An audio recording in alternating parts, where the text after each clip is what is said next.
Buckle up for another episode / season of Ghostfacers, a supernatural rewatch podcast. My name is Richard, and sitting shotgun, as always, is my brother in podcasting, Reed.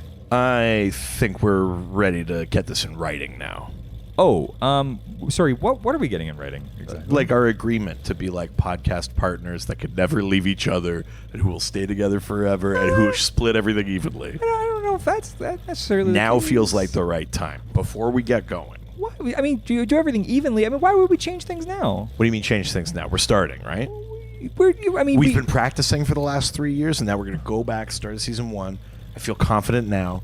We're going to actually do the podcast now. No. I mean, this has been going live for 3 years. What?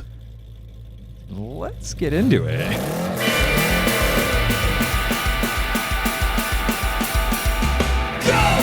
Ghostfacers! We're facing ghosts! We're others, we're not! We're ghosts! Ghostfacers! Stay in the kitchen when the kitchen gets hot! Ghosts! Ghostfacers! We're facing nightmare! We're facing dread! Ghosts! Ghostfacers! We're facing faceless! We're facing dead! Welcome to Ghostfacers. Today we're discussing Season 7, Episode 23. We come to it at last. And for the first time. Yeah. Well, because this is the first time we've had 23 episodes in a season. No. Yeah. Is it? Yeah. The rest of all, I know season 3 was short, but all the rest are 22? 22, baby. This is the first 23. Mm-hmm. Interesting. I know. But not the last. No. Right. No, definitely not. But yeah, we got 23 episodes this season. Interesting. And this is Survival of the Fittest. Oh, yeah. Neither of us. And actually, ironically, it's the opposite. What do That you is mean? kind of the subject of some of the plot stuff in this episode. About being not fit? They actually want the fittest not to survive. Oh. Yeah. That's like the whole thing with the creamer. Oh, yeah. Yeah. Barely know her. So... But before we start talking about today's episode, we've got a review. Ooh, all right, let's have it. From Catherine Jones on Instagram. Zeta? Catherine Zeta Jones. Oh, my God. Entrapment is what cops do to thieves. Oh, my God. Lock the door if you're coming. Yeah. On Instagram, they say, hey, so love the podcast. I've been... That sounds like there's a but. I already don't like it. Move on. I've been binging it lately to catch up, and I'm on season 6, Soulless Sam, and then season 7 are my favorite Sams. Ooh. Yeah. I love Lucifer and Sam with mental health issues because it seems realistic for such a traumatic life, and I can relate to it. Sure. To trauma or that level. To being in the cage. Yeah. I mean, yeah, because that's a hard level of trauma to really. But we did talk about it. I do think there's something like the show's not necessarily great at nuance, but it's a pretty good little trajectory that Sam's on. Like, and I think it's handled relatively tastefully, And by Jared, no less. Yeah, like they're like, okay, we're gonna give you the keys, but don't bring the car back with a scratch on it. Exactly. They go on to say, but to the part that is supernatural. I've been binging hardcore lately to catch up because I hate having unlistened episodes. Okay. So I had a dream the other night. Okay. I'm listening. About us. Where I was listening to the podcast. Okay, good. Keep going. And you were doing international titles. Right, sure. And you got to the English title, and you said it was 20 steps away from the normal title. Okay. And I wish I could remember any of the guesses, but it was just too far. Or was it to actually dream about the podcast? No, do you know what? I kind of wish more of you would. Yeah. And tell us about specifics on what you're dreaming about. Yeah, like what were we wearing? Yeah. And who were we? What were we wearing? Yeah. Yeah. Also, I'm from Newfoundland and Labrador Whoa. and love the Canadian content, We don't have bagged milk anymore. Just heavy accents and alcohol. Boys, bills about noise. Just immediately offend them. Yeah, because we don't do that normally. Thank you so much, Catherine Zeta-Jones. Catherine, yeah. Famous East Coaster. Famous Newfoundlander Catherine Zeta-Jones. Yes, our favorite Newfie there is. Yeah, that's awesome. Thank you. We really Thanks for writing in. that. Yeah. This episode aired May 18th, 2012. Oh, my God. Written by Sarah Gamble. Mm-hmm. I mean, And she's the showrunner at this point. Right, the finale makes sense. You get to do that. Directed by who Robert else? Sanger? Of course. Of course. It's the finale. Viewed by an estimated 3.8 million trillion. It's 1.56 million viewers. Is that up from last week? I think it's down slightly. I can't remember. But that's all right. Hey, we're really awake. Oh my God. Yeah, if it sounds like we're falling asleep, it's because we at this point in time, we just had a huge weekend at Fan Expo. That's right. Thank you to everybody who showed up. Mm-hmm. And that episode won't come out for a little bit. Yeah, but we also also today we went to Biggerson's, basically. I mean, truly. We essentially went to Biggerson's and we ate the Leviathan gray goo. Yeah. And we've been like zombies since. We went to a place that served enormous burgers. Yeah, personality-wise, we're basically the same, but we're just sleepy. Yeah. But also, like, I could get slaughtered. Yeah, I'd be cool with that. I'm mostly fine with it. But that isn't really any change. We essentially went to Biggerson's, though, today, which really is did. actually very funny now. Let's watch the promo for this week's episode. All right. The finale. It's not a badly composed promo, but I feel like it's not exciting enough for a finale.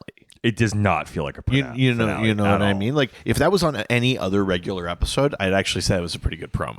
Yeah, I would agree with that. Yeah, But yeah, it doesn't yeah. feel like that would be. I'd be like, oh, I can't miss that. You know what I mean? Like, it doesn't No. seem to have that extra oomph. Doesn't I? If you had told me that was the finale and I didn't know, I would be like, no. I would say that promo also ate at Biggerson's today. It just has no oomph. Zero oomph available for us. All right. Well, also another piece about this promo. This promo for the episode showed a scene in which Sam, Dean, and Castiel are gathered outside a Sucro Coke just before they infiltrate the building. This scene was actually cut from the original broadcast, however. Interesting. So it actually didn't happen. So they're liars. I didn't want to say it, but yes, I did. But they are. Yeah. But international titles. So before the official announcement, rumors circulated this episode would be called Get Dick. That would be funny. But that was proved false. Yeah, and I think it was just an internet rumor. right. But, of course, that is not the title. The title is Survival of the Fittest. We've got one title. Oh my God! Is like Everybody is just doing survival. Everyone's just doing do it. these come back though? Like do they bounce back in future? I feel like so many countries, like where's France, where's Brazil? They're letting me down. I looked the other day and I saw some from Finland coming up. Whoa! Yeah. When Finland's at the table, you know it's fucked. It's so fucked. Okay. Yeah. So sorry. Only one. Is it Hungary? Of course it's Hungary. Okay. Survival of the fittest. This is Hungary doing that other thing that they do when it's not completely crazy. It's very broad. Right.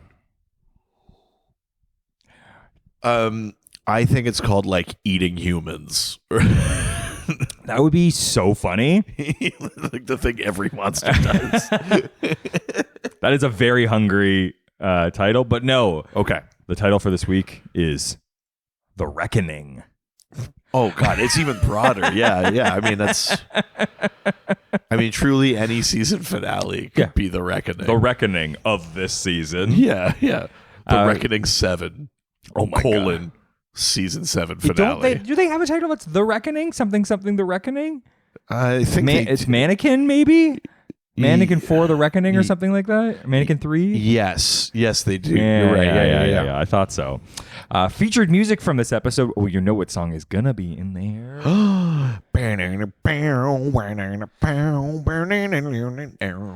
That's right.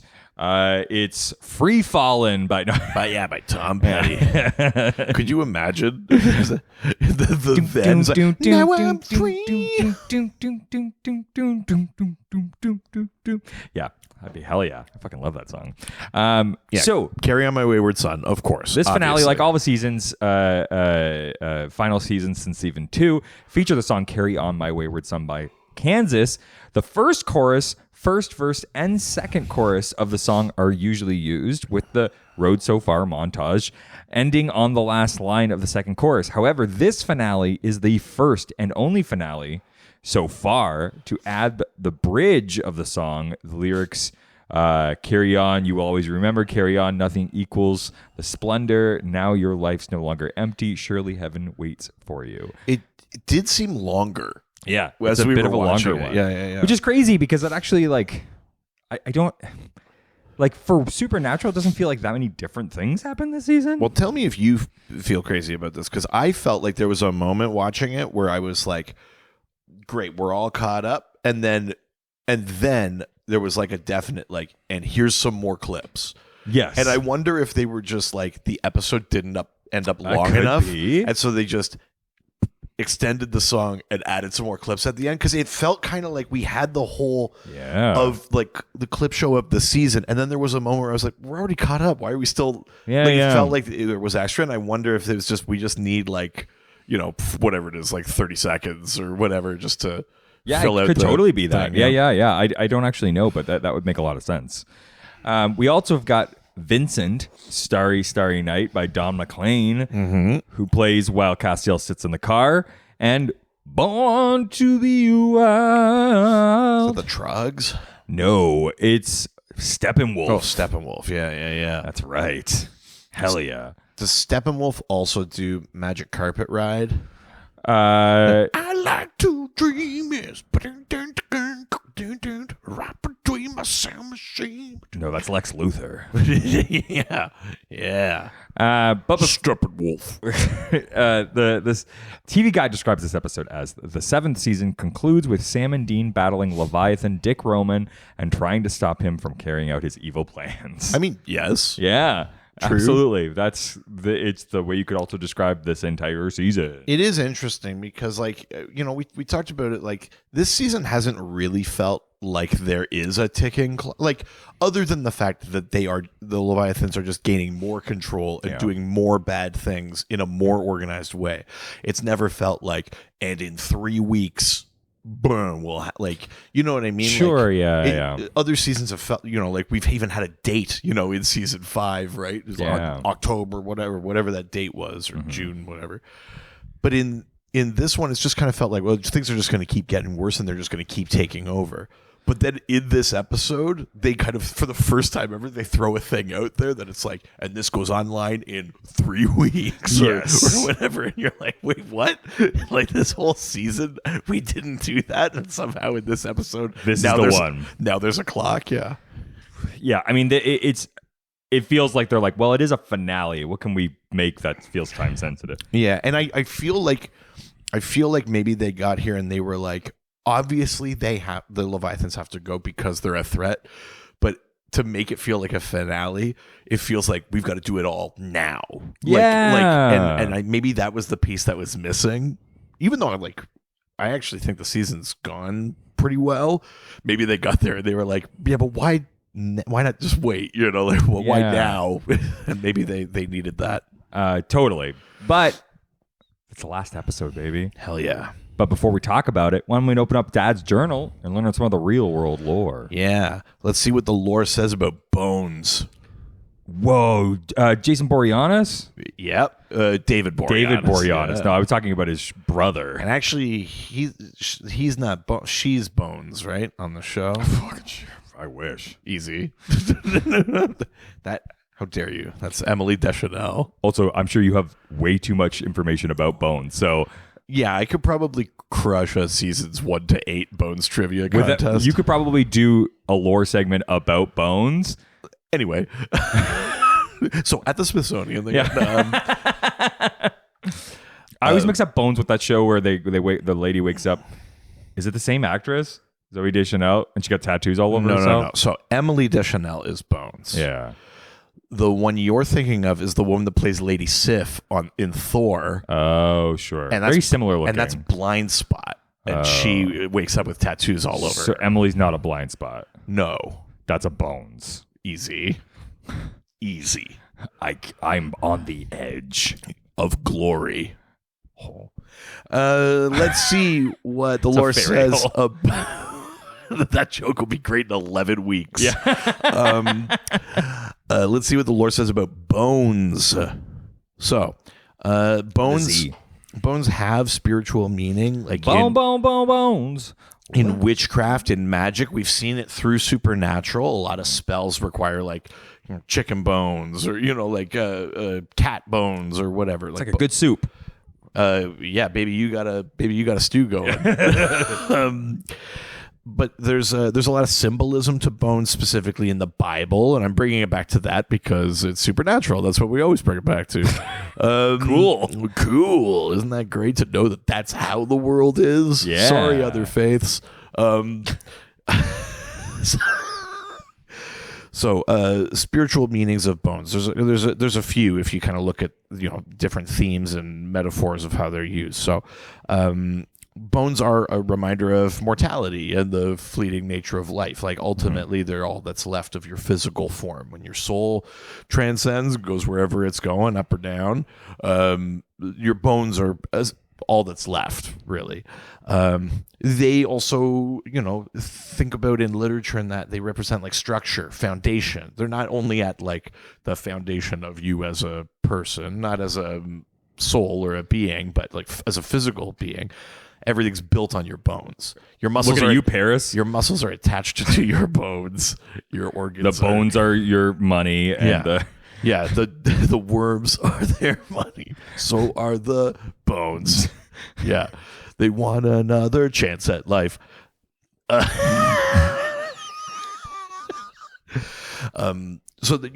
the idea of you hear the phrase bones among the foundations, right? When you're talking, I've never heard of that phrase. Oh, really? The idea of empires are built on foundations of bones. It's meant Name to be one culture. Well, I mean, it's meant to say that the powerful people's legacies are cemented usually with the lives of their soldiers and the people they conquered, right? Sure, yeah. So that idea of bones, and then of course also like strength, stability, fortitude, steadfastness. They're a symbol of resurrection. So in Ezekiel 37, there's the Valley of Dry Dry bones. I think it's also a Super Mario level. Yeah. There's quite a lot of references to bones in the Bible and in other kind of spiritual texts. Or no bones, but still baby. So, oh God. So I'm gonna read a couple of different translations of Psalms 34, lines 19 to 22. Oh, that's my favorite. That's my jam. Well, then you do it. No, I want to hear you. All right. So here's one. Many are the afflictions of the righteous, but the Lord delivers him out of them all. He keeps all his bones. Not one of them is broken. Evil shall slay the wicked, and those who hate the righteous will be condemned. The Lord redeems the soul of his servants, and none of those who take refuge in him will be condemned.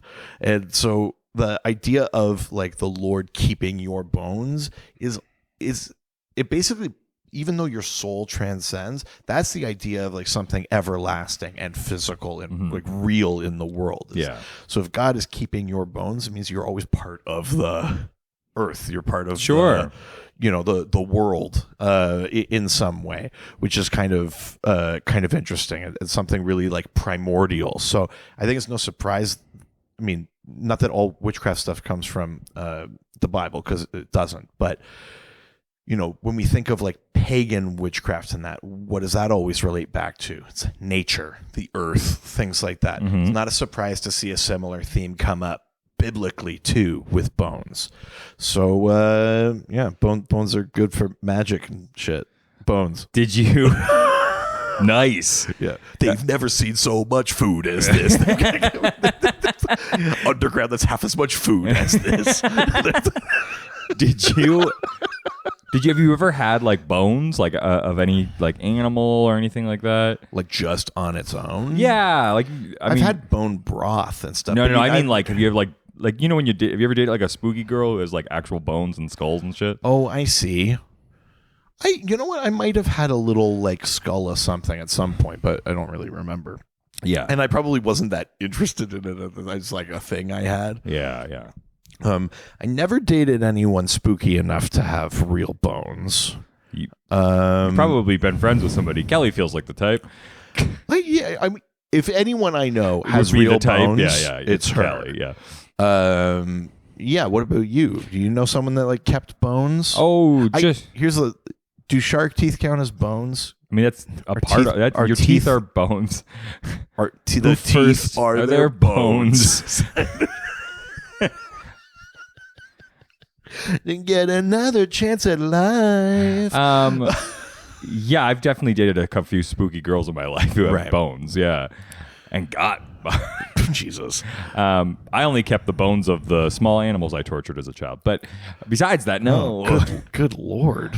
No, imagine that. You would never believe that. No. Who could? Yeah. Him? I had such a normal life. Yeah, but he seemed like such a well-adjusted, nice boy. No, I was never a bone kid. Yeah, it was not like... I mean, who is? Be like, that kid? That was a bone kid. There is absolutely bone kids. Did you ever find bones in the woods? Not necessarily bring them home. Did you ever find like a skeleton in the woods? Also, it doesn't have to be human. Fair. I have definitely more since I moved to the Yukon. I've definitely found bird skeletons. Sure. A lot. Oh, we did. I remember. I mean, not a lot, but enough. Yeah, all the ones I killed. Every day I'm seeing a bird skeleton. Yeah, and my sibling was always so full of bird.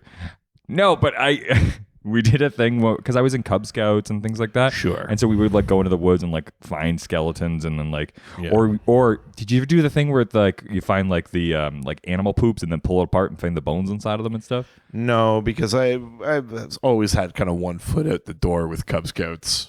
Sure. But my parents put me in there and it was kind of like, yeah, but I want to be inside. Yeah.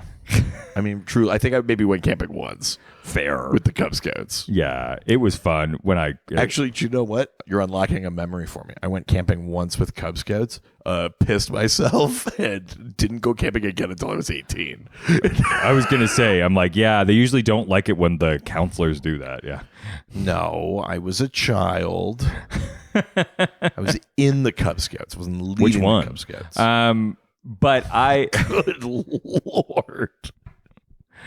But yeah, no, I definitely, I don't think, I can't remember. I never got to the thing with science class where we have to like dissect something. I never did that. I never got so far into like the sciences that we like got to like really fuck around with bones. I know that my science teacher I got really lucky and had probably for like a grade school, probably like the best science teacher. Like, because he was a serial killer, so we got to learn all sorts of stuff about how bodies work. He was a hemophiliac. And how they don't work. And that was a weird thing about him. Your science teacher was a hemophiliac? Yeah, so no dissections then. Like he had to leave the room. Like a guest teacher that day. Yeah. It was like a whole thing about like... Oh, no, sorry. I'm thinking of a fear. No. That he had hemophilia. I've caught up. Yeah, no, he can't stop bleeding. That's his whole thing. Yeah. So there's like a whole thing where you like you have to be very careful around him. Right. But he was like a great teacher who like he had like his whole classroom. The walls were like glass. And what are you laughing? Just the idea that like that really shouldn't affect his teaching because technically no one should be bleeding while teaching. But like, no, I know what you mean, but it's just like, you know, if he's a hemophiliac, he should be teaching English or something. Like, I will say, we were in the inner city, so good Lord. But no, all of the walls were all glass cabinets, and he had just like skeletons and like it was lots of really cool shit. He was a great teacher. It's like a fucking Harry Potter classroom. Yeah, 1,000%. Like that teacher was great. That's pretty cool. I got really in trouble there because you cut him. Yeah. Yeah. Because he wouldn't give me the grade I wanted. Oh, You're yeah? like, oh, I could call an ambulance, but it could take them 6-7 minutes even to get here. Yeah. I wonder how long it takes you to write an A on that paper. Jesus. Because that, for whatever reason, I had to take a geography class in that same room. Sure. And we were just naming countries. I can't remember why. Sure. Just like playing the map game or something. Yeah, but I got forced to say Niger, but didn't know. End of story. I know exactly what happened next. Yeah, and then I got in a lot of trouble, and no one believed that it was an accident. Well, yeah, who would? I don't believe that it was an accident right now. You know what? I can't remember if it was a funny thing that I did. Not funny. I guarantee you it wasn't. I don't know if it was a thing that I thought was funny, and I've like now convinced myself that it was accidental, or if Right, it actually sure. was. Let's just say, for the benefit of this podcast, it wasn't a complete accidental thing I did. It absolutely wasn't. Anyways, that means we're getting into today's episode. Yeah, that's enough bone Bones. talk. Yeah, talk about a real. I really boned the geography class. Yeah, what a boner. It's a sonar. Anyways, moving on to the now, because the then is. Damn it, I just fucking wrote it. You just wrote. Why would you do that? So the then is obviously what happened this whole season. Yes. Leviathans. Cass exploding. Leviathans being out and about. Bobby dying. Bobby dying. Bobby coming back. Yeah, Bobby's a ghost. Sam. Oh, Lucifer. Cass. Gotcha. Lucifer. Gotcha, Lucifer. Meg. Uh-huh. Stabs. Cass. Back, baby. Sam. Bobby, grab a. This is great energy we've got. Bobby, grab a. Yeah. Person who works a hotel. A maid? Maid. Thank you. Also, can we just say conventions? The whole like maid cafe thing. I mean, is that a thing? I mean, I know it was a thing at this It was one, a thing. but- It is a thing. I know that there's like an anime sort of world around that. I just hope that it's just people wanting to dress up as maids and in this thing, and not like a weird serving. Something about it I don't It feels like. really uncomfortable, but I'm too old and look like this to go in and find out. I mean, yes. Yeah. I would immediately have you arrested. Yeah, I think that's what it is. It's just Yeah. it's a honeypot. Like There's at every con there's a sting operation to weed out the weirdos. yeah, it's called like Itsy Bitsy Maid Cafe, and they just like everybody who walks in gets arrested. Listen, I don't want to when people are adults, I don't want to yuck your yums, but for me, It's not at a family event. it's weird and I don't like it. This episode opens with Crowley having just been summoned to Sucrocorp.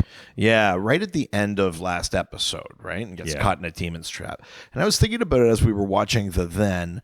Is this the first time we've seen a monster use magic on like another monster?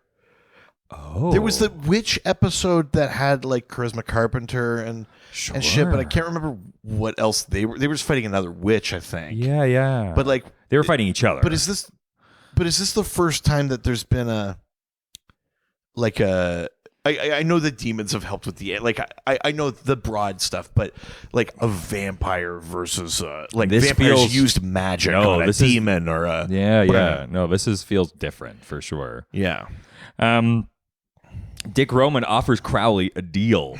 Demons get the entirety of Canada. Which seems like a shitty deal. Also, is this the first time that the show is being like, and this, you're right, it's not worldwide yet. Like, because the whole Leviathans thing, even when they're doing the plan in the boardroom later, it's just the States. Yeah. Like, these are multinational companies. You sort of, I think we can extrapolate that their plan would be to expand and keep Totally. growing. But it's sort of a little weird that their plan to, like, grow and breed and harvest and kill and eat humans is going to roll out regionally and not worldwide all at once, so one region can bolster itself against like I think that the theory, my theory behind that is that the Leviathan's numbers are still very small. I suppose. And so they can really only do one chunk at a time. And because there's so little, they can just kind of start with the States. People just assume Americans are are kind of like, I would Finish the thought. the people who are not our fans are a large chunk of the states might be maybe considered to be lazy and fat Sure. and It's really a North American perception. I Yes. think Canada gets lumped in there too. Yeah. But it is funny that Dick offers Crowley and the Demons Canada. You could do your deals up there, but like no sales team, no demon deals. I love this conversation of like all the two corporate talk. Yeah, like two, because this is the whole thing with Crowley the whole time is like Right. he treats it like a business, right? Well, yeah, because didn't he turned hell into just like endless waiting lines? Yeah. And so I do love the idea that it's like, okay, there's like a bigger sales guy who's coming in who's just like, hey, we're gonna merge our companies together. Yeah. He's like, you take the North, we'll take the South. Like, obviously our numbers are gonna be a bit bigger, and we'll probably have bigger corporate expansion. But like, just keep your sales guys. But you get amnesty. We're not going to kill you. We're not stay on the West Side. Yeah, exactly.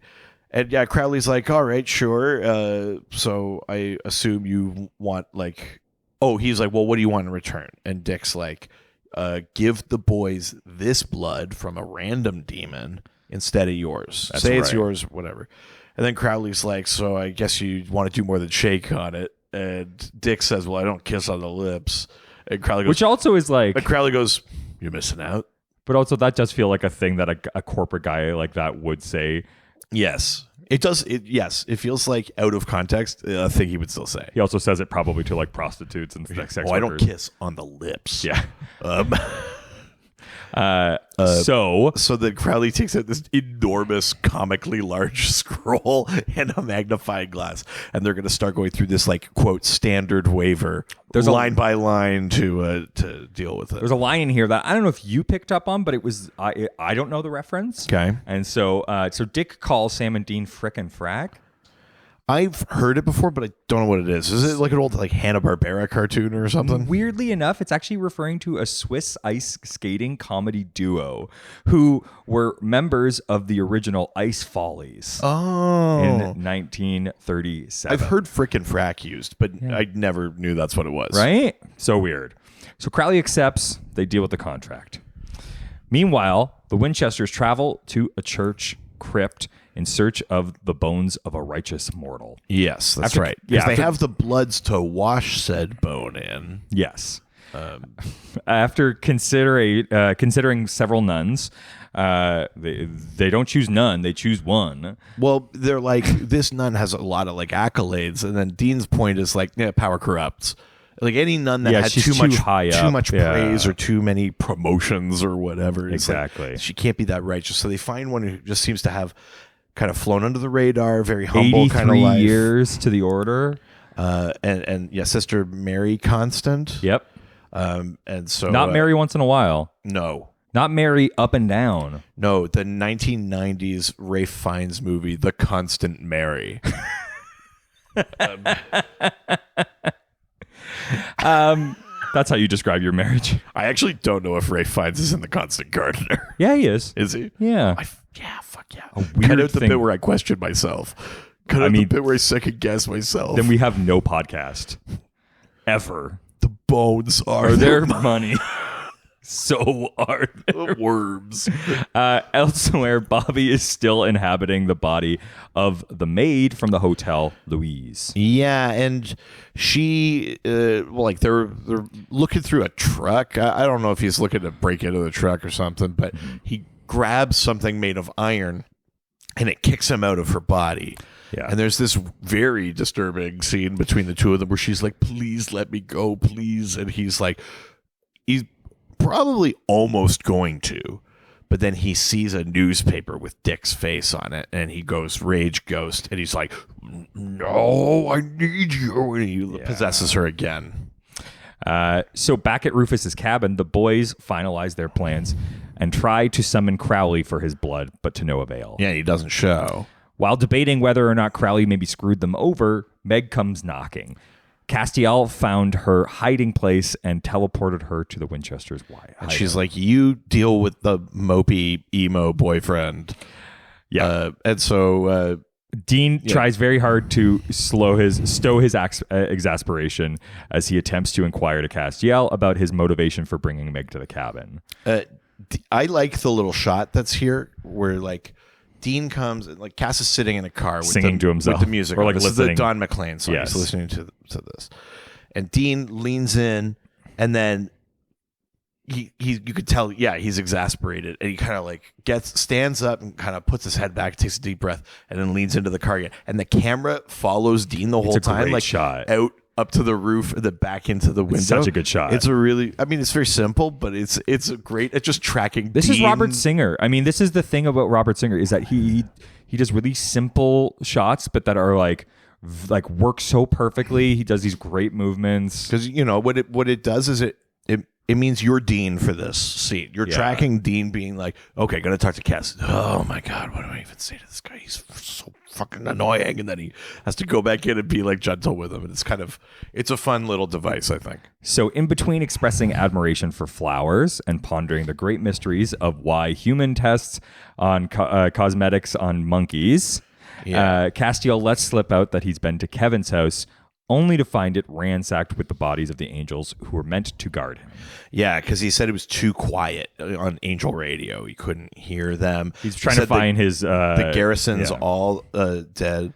And he says, like, Leviathans can kill angels, and the prophet's gone. So he's been around creation looking for members of his former garrison and only find that they're all gone. Leviathans, he points out, are the only creatures that can kill angels, as you just said. That's why God locked them away in purgatory in the first place. Yeah, he calls them the piranhas that would eat the whole aquarium. Yeah. Before they can react, Meg spies the remnants of the failed demon summoning spell for Crowley and is pissed. Yes.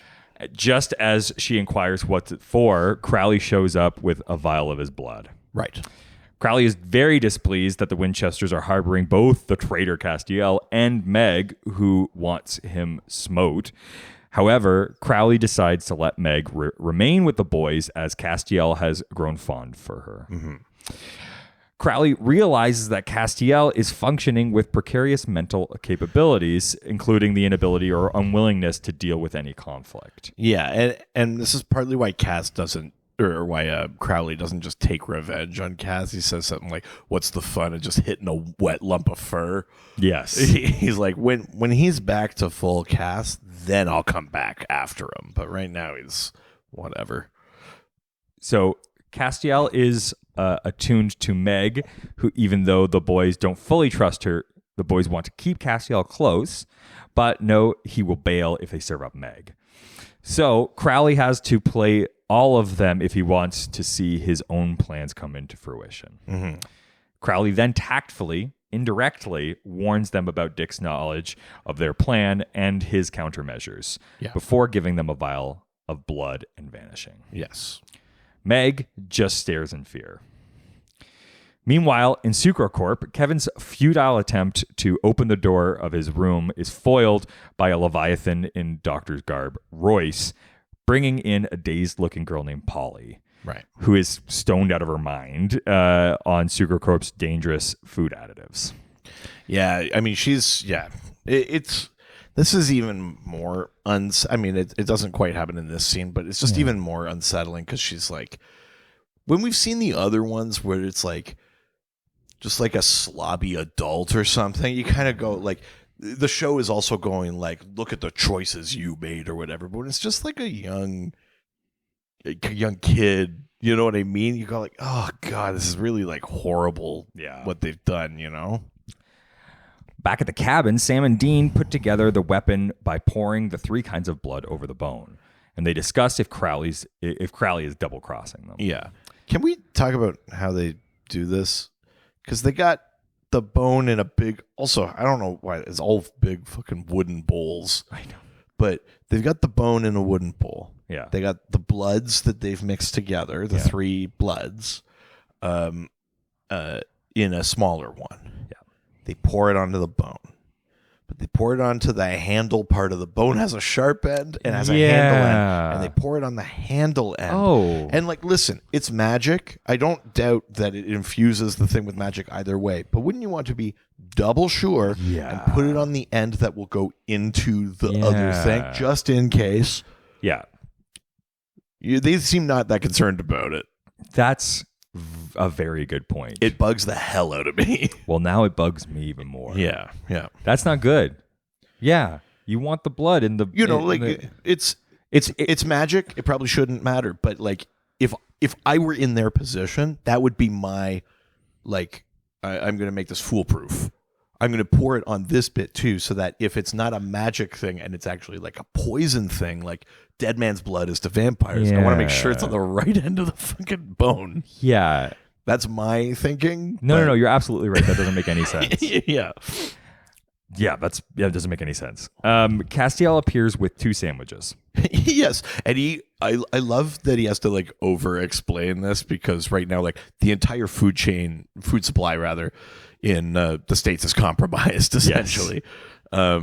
But he's like, I went to Normandy to get the wheat, and I comforted a pig before I slaughtered him for the ham. He's like, crazy. He went all around the world. It's like when the Teen Titans Go, they make the perfect sandwich. They go on epic quests for all of the ingredients. And he reassures the brothers, it's all good. I do like that we get a "Shut Up, Meg" for a Family Guy reference here. I mean, is it a Family Guy reference or just a coincidence that they say "Shut Up, Meg"? I don't know. It's such like a common thing on it that can't. show. I mean, there's no. It could very well be. It's Supernatural. They're always making references to things, but it is also a not crazy 3 words to put together. Fair. Sam asks Castiel why Crowley said they needed to bring him along. Castiel cuts him off by saying that Crowley's wrong and he'd be waiting right here. Yeah. Yeah, he's like, accept this sandwich as a symbol of solidarity. Yes. Yeah. That's Misha at the like SAG after a picket line. I can't picket with you, but accept this sandwich. In Sucrocorp, Susan brings a box to Dick's office. Yes. And tells him that the delegates are on their way. Yeah. And he opens this box. He's referred to it as the arm already. He asked her to bring it. Yes. And he opens it up, and it's this arm with a gold watch on it. And he goes, "Hello, Mr. Roman." You go, yes. It's the real Dick Roman, still with a watch around the wrist. Yeah. The Leviathan later brings Polly a dress to wear, complete with hairpins and accessories. Sorry, and the context for that arm thing is that Dick had a scene where he had told Susan, what are the 3 rules of like making a deal? Yeah. And one is, I don't know, like some sweet talk. Well, one is get it in writing, and number 3 is have a plan for when they screw you. Yeah. Yeah. So the delegates are now arriving and are greeted by Dick and Susan in front of Sucrocorp. Yeah. Dick returns to the room Kevin is locked in to bring him food and takes Polly with him. Kevin then picks the door with the hairpin he stole from Polly's outfit. Yeah. Kevin sneaks around the halls and spots Dick and the delegates gathered in a conference room. I really like this scene of Dick in the conference room. It's still a little campy, like this whole season is, but it's a little bit more threatening. And I love his thing where it's like, we've been dealing with Dick and obviously Edgar to a certain extent and that, but we haven't seen like necessarily all of the top brass. Mm-hmm. And Dick says, like, the last time we were all in the same room together, we were riding in that angel. Oh, yeah. And you're kind of like, oh, man. Like, I don't know. It just kind of felt like the thing a finale should do, just like tie the season together. Totally. And he starts going through in a very corporate kind of presentation, he starts going through the things like the slaughterhouses. They're humane. It's great. We up the dosage of the thing in the food leading up to harvest time, so they won't feel a thing. Which is like, it's like, even Leviathans are like trying to make it human. Like, yeah, like they could just force people through, but it's like, no, it'll spoil the meat or like whatever. Yeah. There's that kind of thing to it. They have ethics, yeah. And then he like pulls up this map, and like part of the nation is like testing. Florida's like a breeding program. He's like, we've been investing in fertility institutes and blah blah blah. It's like. It's just a very insidious kind of thing where he said like the West Coast is like labor. So they're going to like enslave some humans. They're going to like, they have a plan, a regional approach, as he calls it, for basically turning the states into their personal feeding farm. It's crazy. Yeah. So Kevin heads for the nearest exit, but is caught by Susan. Mm-hmm. Sam and Dean then tap into cameras in Sucrocorp and find 3 Dick Romans in various areas of the building. Yeah, they had help from Charlie. They just mention her by name. But yeah, as they're going through the cameras, yeah, there's more than one Dick Roman.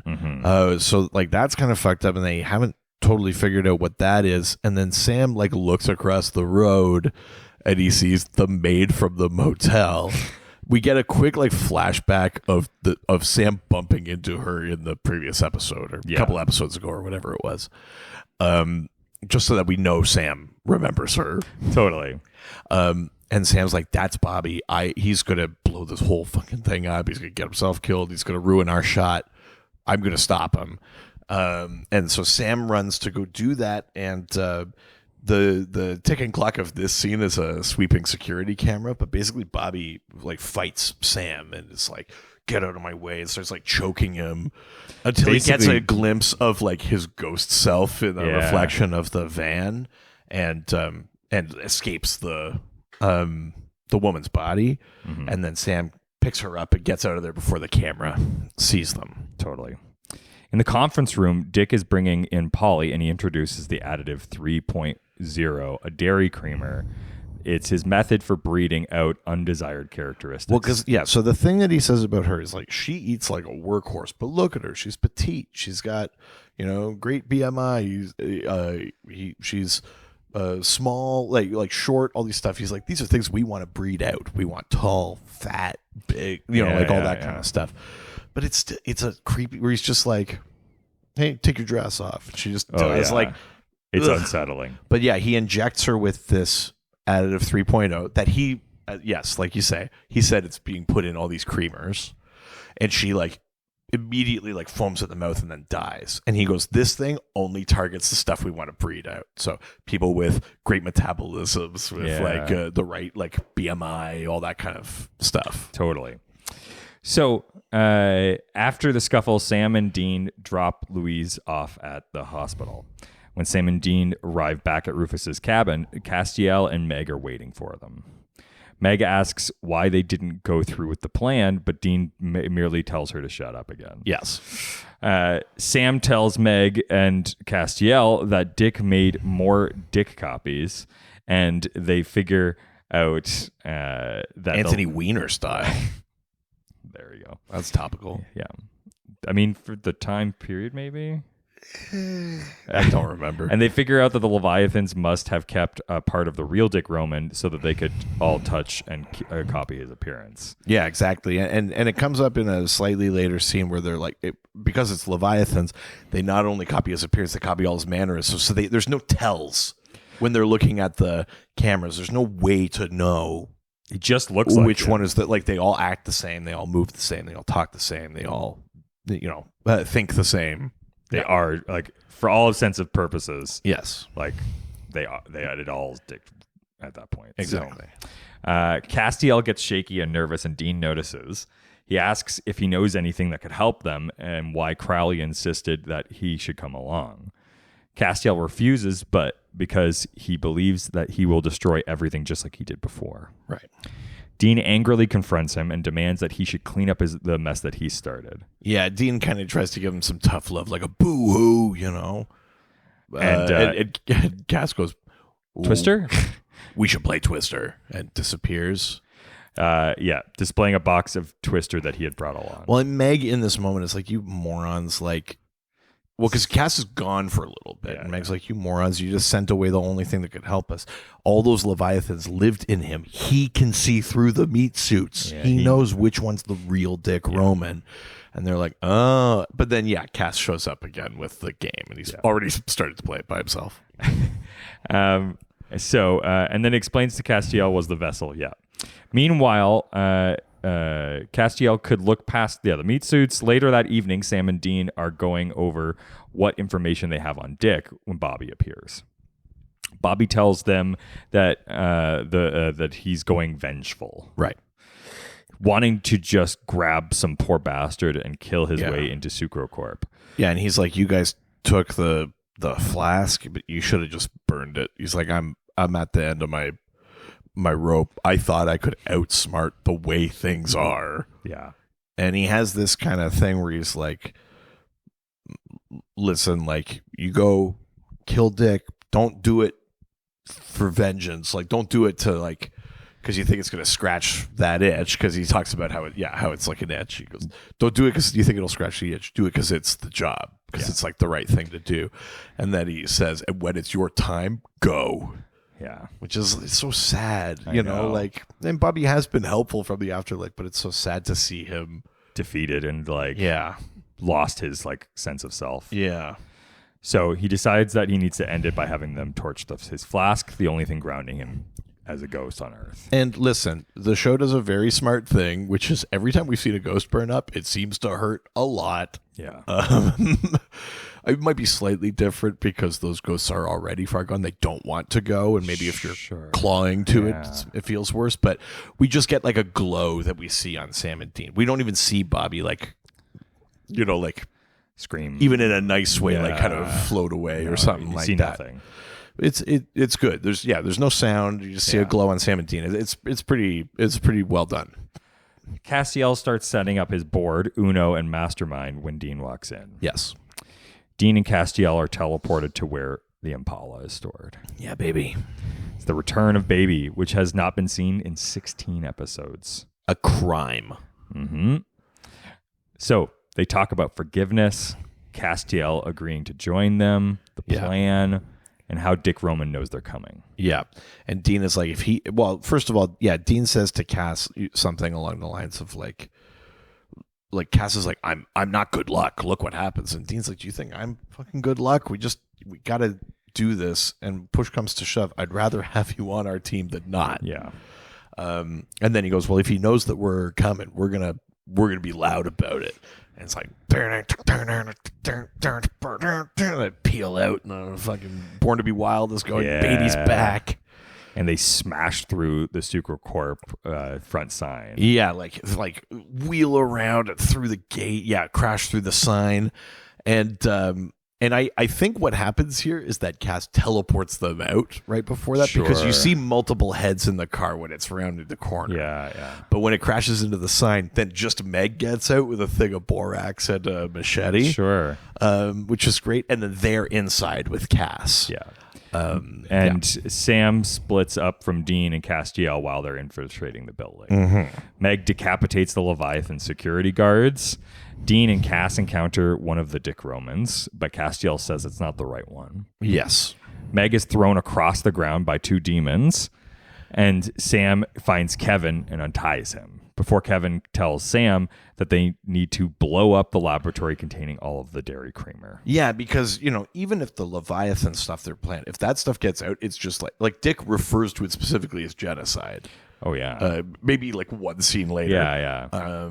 It'll wipe out a bunch of people, so they got to destroy this whole thing. Totally. In the labs, Dick and another Leviathan are packing up the creamers. Dean and Castiel decapitate the other Leviathan and confront Dick. Yeah. And Dick thanks Castiel for letting his kind out of purgatory and throws him across the room. Yeah. And when he throws Castiel. When he throws Cass, Dean takes out the bone, stabs Dick with it. Yeah.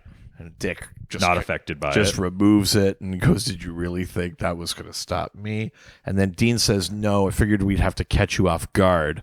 Cass grabs Dick's head, like pulls it back, and then Dean pulls out the real bone and stabs him through the neck. Yes. I really like this moment. Yeah. But does this plan make sense? How do you mean? He managed to get the shot off the first time. Like, it's actually, like, he managed to stab Dick the first time with the fake one. It's actually riskier to have a fake one. To have to get two shots in. Yeah, it's weird to have a fake one. And I'm also not sure what he means by, like, we had to catch you off guard. It's like, you obviously didn't. Because you did stab him. And that's not, like, a part of it either. Like, no. Unless we're doing, like, the literal thing of, like, they had to get it in his neck. Yeah, because it's take out the head, maybe, and the body flounders. Maybe, but I feel like that there's not enough. Nobody explained that. There's not enough setup to that. Yeah, and I kind of look at it. It's like it's a very cool scene, like a couple of good one-liners, some good visuals. Yeah. Like it works, but I don't get the plan. Yeah, I agree. No, you're right. Sam and Kevin then burst in just in time to see. Yeah. An aura pulses from Dick, who grins maniacally before exploding into black goo. Yeah. And, Sam kind of covers Kevin. When he turns back around, there's black goo everywhere, but Dean and Cass are gone. That's right. Crowley and the other two demons then appear next to Kevin. Right. Crowley says that the Leviathans have become just another monster without their leader. He also says that he's taking Kevin with him. That's right. Crowley and his men disappear. You got what you want, I got what I want. What's the problem? What's the harm in that? You know? Leaving Sam all alone. Yeah. Jared doing some we're gonna need you to look for your brother. Yes. And he's like, not great. I do want to say Kevin was originally supposed to be killed in this episode. Really? But the fan support has kept him alive. Whoa. That's right. Finally, Dean is woken up by Castiel in a dark forest. Right. Castiel tells him they're in purgatory. Yes. Where souls of monsters prey upon each other for eternity. Right. And I like this because you see red eyes glowing and you see monstery shapes. It's like in purgatory. I mean, don't hold your breath, but what this scene implies is that in purgatory they've shed their human facades. Yeah. We don't really worry, get that. the facades will be back. Yeah. But it is it's good for the setup of it. It's just a dark forest kind of thing or whatever. Because we've seen heaven. Yeah. Because Sam and Dean have been there running away from the eye of Zechariah. Totally. We've seen hell in a couple of versions. Yeah, we've never seen. It's the first time we see purgatory, and I like that it's this the scary woods, like a monster story, like a scary story. Yeah. Dean asks how they're supposed to get out of here, but Castiel replies that they're far more likely to be ripped to shreds first. And then Cass fucking disappears, and Dean goes, Cass.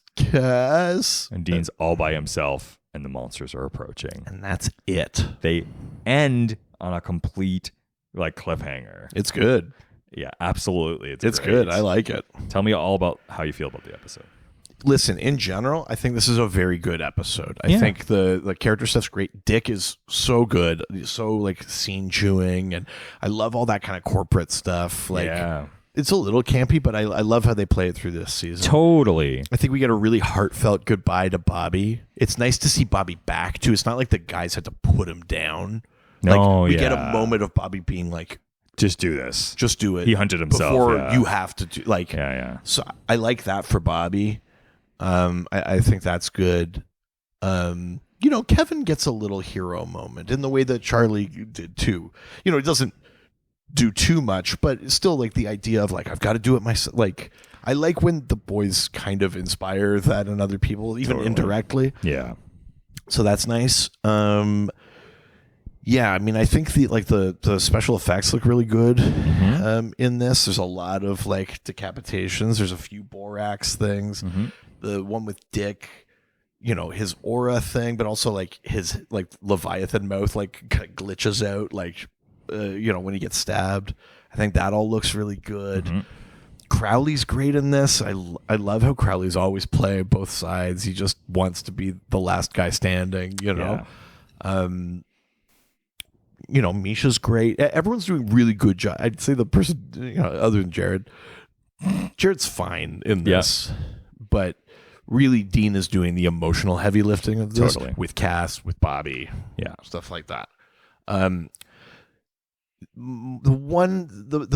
The bits of it that kind of fall apart a little bit are some of the lore things, and you could tell it's because it's there's not a ton of Leviathan as a word and a phrase is a very amorphous thing in the Bible, right? Yeah. It's so they're kind of making stuff up as they go. Even at the end, Crowley's without the head, the body flounders. Now it's your job to make sure they don't organize again. But it's so how is that floundering if they could just pick a new what does that mean? Or why is the blood on the handle part of the thing? Yeah. Or why did they have to stab Dick twice? What was that plan? Or how did Crowley seems to know that he says that bone's got a hell of a kick or whatever. Yeah. He doesn't say much more than that, but Crowley seemed to know that there was a trade-off to using that and killing a Leviathan, but no one else did, even though Kevin translated the whole word of God. there's lore pieces that fall apart, but no individual one of those really ruins any moment of that episode. Sure. So, I mean, for me, I'd give it I think I'd give this a 4.25 creamers. Wow. Yeah. Yeah, I mean, I think I mostly agree with you. I think that this is it's definitely like the most like uneventful finale we've ever gotten. I think so. Yeah. Because it's not even like a fight with Dick. They just find him and stab him. Yeah, you know what I yeah, mean? Like, yeah. And we've had like better like breaking into places episodes. Totally. We've had bigger fights this season. Yeah. It's nice that it all sort of like came together for sure. Yeah. And it's nice to be sort of like through the Leviathan storyline and whatnot. And there's some great Robert Singer shots in there, and like it's well shot. It feels like a classic episode with good music and things like that. Like Totally. there's a lot of great things about it, but it's definitely we're seeing like I'm a bit sick of Castiel like this. Like Yeah. it's I don't think it's as cute as they think it is. no, it's sort of getting annoying at this point. So I am gonna give this 3.75 blood handles. We're not actually that far apart, but it feels far. It does feel pretty far apart out of 5. Yeah, that's sort of how I'm feeling about this. It's not bad. It's Right. just like didn't blow me away. Now, how did you feel about season 7 in general, since we're at the end of the season here? I think it is a fine season. It's a marked improvement over season 6. Yes. Because this season actually feels like a season of anything. Well, yeah. It's definitely not, it's not as composed or as like, it doesn't have as much like motor to it as, you know, season 4 or season 2 even, Sure. or season 5. But like season 6 is such like season 6 was like they had 3 different ideas, none of them got enough time, and then they just ran out of episodes and went. Bleh. Yeah. I think season 7 at least feels like a season. There's some good individual episodes, but Definitely. There's some great episodes this you know, season. ones that we really liked, like I mean, I really liked last episode, but we both gave a 5 to Party on Garth, of course. with the shoujo, which is a good one. We both gave 5s to Death's Door, which is a really good one. And then, you know, we have a couple of episodes in the 4.5 thing, like the Jersey Devil episode. Sure. How to Win Friends and Influence Monsters. Or like season 7, Time for a Wedding. You know, like There's some good fun. individual episodes, but I think the best we can say about this season is that it's not last season. I mean, And that's kind of it. yeah. It's a marked Which is improvement. too bad because there's great stuff. Like I really like Dick Roman yeah, and we got Charlie this season, right? and Charlie. Yeah, There's some great additions to it, but it's definitely we're heading in the right direction for sure. totally. And I think we're out of the darkness. But before we move on, we've got a note from a fellow hunter. All right, hit me. With the name Past Acquaintance. Like it's like a nice little spaghetti, a past acquaintance. Sure. Nice. Yeah. The subject, hey, I know you. They go on to say, Okay. hey, boys. I've been catching up on your podcast for just under a year and finally reached the most recent episode. Okay. I got invested after starting a couple podcasts of my own and deciding to look at other content. No convalescing here. Oh, good. Thank God. That was a pattern for a bit. The morbid rewatch of Buffy led me to search for other rewatch podcasts of my favorite shows. So truly just Supernatural. I did not listen to the promo for your pod and just assumed that this was a pod done by the actors who played Ed and Harry. That's hilarious. I lived under this delusion for the first 15 minutes of your first episode. It took me a while to figure out that it wasn't them because you sounded similar to me. Oh, that's funny. Once I realized I knew one of you, the illusion of this being an Ed and Harry podcast disintegrated. Wait, like knew one of us how? I don't know. Do they go on to say? I don't know. But Oh, you're reading this cold live. I am really enjoying the pod regardless. I haven't felt an inkling of curiosity regarding the other podcast. Good. Especially hearing that most of the other listeners prefer your pod anyways. Hell yeah. On the topic of bagged milk, I never got to drink it because I'm lactose intolerant. Breach.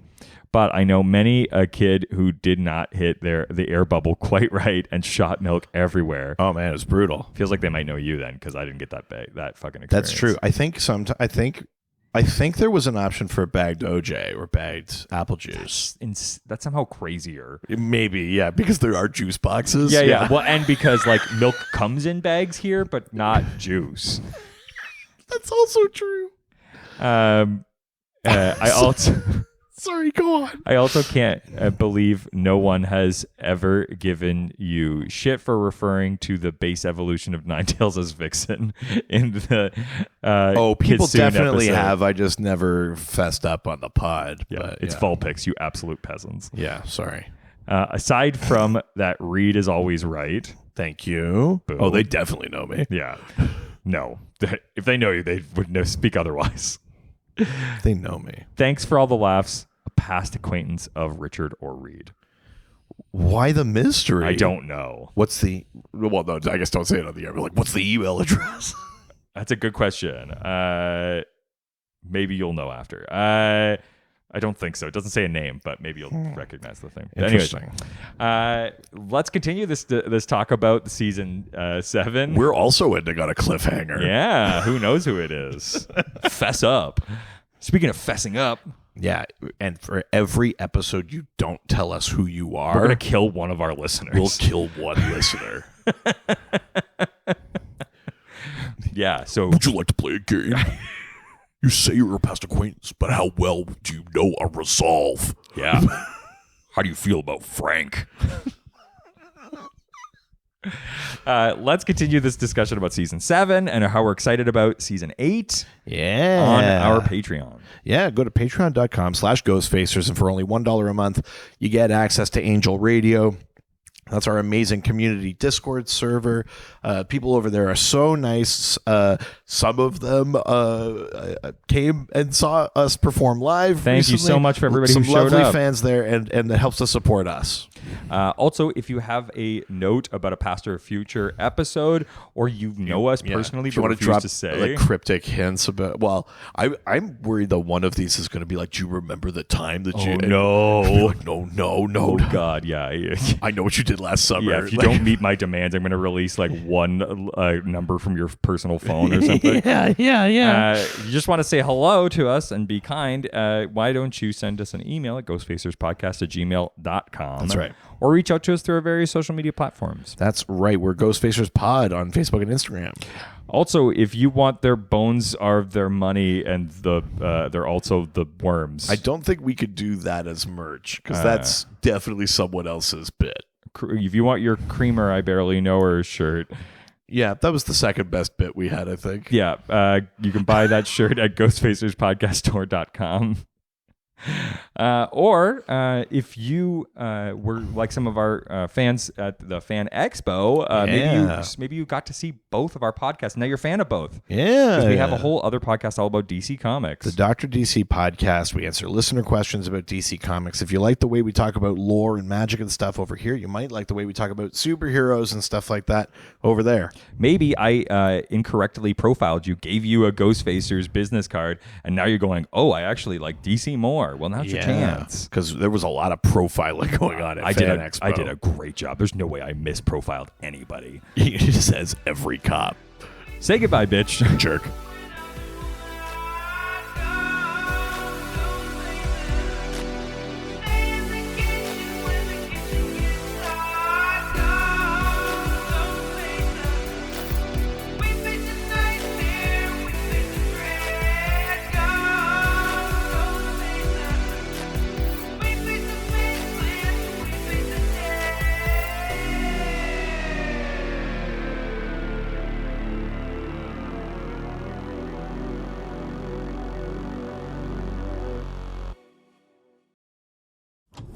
This was a Brain Freeze podcast.